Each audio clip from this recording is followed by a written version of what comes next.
ఈరోజు 4వ తరగతి గురుకుల కోచింగ్లో భాగంగా మనం తెలుగు గ్రామర్లో వర్ణమాల గురించి నేర్చుకుందాం.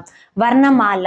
ఫస్ట్ వర్ణమాలలో వర్ణము అనగా అక్షరము. వర్ణము అనగా ఏంటిది? అక్షరము. ఈ అక్షరాల సమూహంనే మనం వర్ణమాల అని పిలుస్తాము. అక్షరాల సమూహాన్నే మనం వర్ణమాల అని పిలుస్తాము. ఈ వర్ణమాలని మన బాల వ్యాకరణంలో చిన్నయ్య సూరి 3 రకాలుగా వర్గీకరించాడు. అవి ఏంటి? హచ్చులు, హల్లులు, ఉభయాక్షరాలు. అచ్చులు, హల్లులు 3 రకాలుగా విభజించడం జరిగింది. 1 హచ్చులు, 2 హల్లులు, 3 ఉభయాక్షరాలు. హచ్చులు అంటే ఏంటిది? హచ్చులు అంటే ఆ నుండి అహా వరకు మనం ఏమంటాం? హచ్చులు. ఆ నుండి అహా వరకు ఏంటి?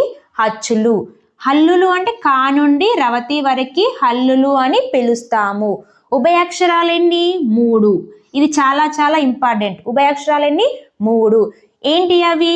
0, అరసున్న, విసర్గ. 0, అరసున్న, విసర్గ. ఫస్ట్ అచ్చుల గురించి మాట్లాడుకుందాం. హచ్చులు ఎక్కడ నుండి ఎక్కడి వరకు ఉంటాయి? ఆ నుండి అహా వరకు మనం ఏమంటాం? హచ్చులు అంటాం. మళ్ళీ ఈ హచ్చులలో హ్రస్వాలు ఉంటాయి, దీర్ఘాలు ఉంటాయి. హ్రస్వాలు, దీర్ఘాలు. హ్రస్వాలు, దీర్ఘాలు. హ్రస్వాలు అంటే ఏంటి? దీర్ఘాలని వే అక్షరాలను పిలుస్తామో మనం మళ్ళీ డిస్కషన్ చేద్దాం. నెక్స్ట్ హల్లులు. హల్లులలో కా నుండి రవతి వరకు ఉన్న అక్షరాలను మనం ఏమని పిలుస్తాం? హల్లులు అని పిలుస్తాము. ఉభయాక్షరాలు 3 ఉంటాయి. 0, అరసున్న, విసర్గ.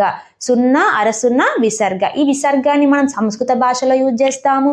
అరసున్నాని గ్రాంధిక భాషలో యూజ్ చేయడం జరుగుతుంది. ఫస్ట్ మనం హచ్చుల గురించి నేర్చుకుందాం, తర్వాత హల్లుల గురించి నేర్చుకుందాం. ఫస్ట్ మనం అచ్చుల గురించి డిస్కషన్ చేసుకుందాం. హచ్చులు ఎన్ని ఉంటాయి? 16. ఏంటి? ఆ నుండి ఆహా వరకు మొత్తం ఎన్ని హచ్చులు ఉంటాయి? 16 హచ్చులు ఉంటాయి. ఈ హచ్చులని మళ్ళా మనం తిరిగి హ్రస్వాలు, దీర్ఘాలు అని అంటాం. హ్రస్వాలు అని ఏ అక్షరాలను పిలుస్తాం? దీర్ఘాలు అని ఏ అక్షరాలను పిలుస్తామో తెలుసుకుందాం. ఫస్ట్ హ్రస్వాలు. చూడండి ఇక్కడ ఆ, ఈ, ఊ, రు, ఏ, ఓ. వీటిని ఏమని పిలుస్తాం? హ్రస్వాలు. ఏమని పిలుస్తాం? హ్రస్వాలు. హ్రస్వాలు. హ్రస్వాలు అంటే ఏంటిది? ఏకమాత్రా కాలంలో పలికే వాటిని మనం హ్రస్వాలు అని పిలుస్తాం. ఏకమాత్రా కాలంలో పలికే అక్షరాలని హ్రస్వాలు అని పిలుస్తాము. ఏకమాత్ర అంటే ఇక్కడ ఒక రెప్పపాటు కాలంలో పలికే వాటిని మనం హ్రస్వాలు అని పిలుస్తాము. నెక్స్ట్ దీర్ఘాలు. దీర్ఘము అంటే దీర్ఘంగా పలికేవి. అంటే ఏంటిది? ద్విమాత్రా కాలంలో పలికే వాటిని మనము దీర్ఘాలు అని పిలుస్తాము. ఇక్కడ దీర్ఘాలు ఏమేమి? దీర్ఘాలు దీర్ఘంగా పలికే వాటిని మనం దీర్ఘాలు అని పిలుస్తాము. ఇక్కడ ఏంటి దీర్ఘాలు? ఆ, ఈ, ఊ, రు, ఏ, ఐ, ఓ, ఔ. వీటిని ఏమని పిలుస్తాం? దీర్ఘాలు. దీర్ఘాలు. దీర్ఘాలు అంటే ద్విమాత్రా కాలంలో పలికే అక్షరాలని దీర్ఘాలు అని పిలుస్తాము.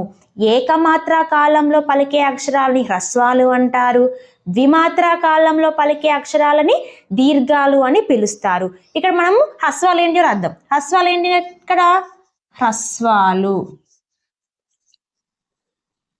దీర్ఘాలు. హ్రస్వాలు ఏంటి? ఏమని నేర్చుకున్నాం మనం? ఆ, ఈ, ఊ, రు, ఏ, ఓ. వీటిని హ్రస్వాలు అంటాం. దీర్ఘాలు ఏమని నేర్చుకున్నాం? ఆ, ఈ, ఊ, రు, ఏ, ఐ, ఓ, ఔ. వీటిని ఏమని పిలుస్తాం? దీర్ఘాలు అని పిలుస్తాం. మళ్ళీ ఒకసారి, హచ్చులలో మనకి 2 రకాలు, హ్రస్వాలు, దీర్ఘాలు. హ్రస్వాలు ఏంటి? ఆ, ఈ, ఊ, రు, ఏ, ఓ. వీటిని ఏమంటాం? హ్రస్వాలు. దీర్ఘాలు ఏంటి?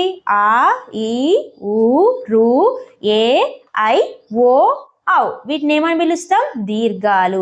హ్రస్వాలు అంటే ఏంటిది? ఏకమాత్రా కాలంలో పలికే అక్షరాలని హ్రస్వాలు అంటాం. ద్విమాత్రా కాలంలో పలికే అక్షరాలని దీర్ఘాలు అని పిలుస్తాము. మనం నెక్స్ట్ హల్లుల గురించి డిస్కస్ చేద్దాం.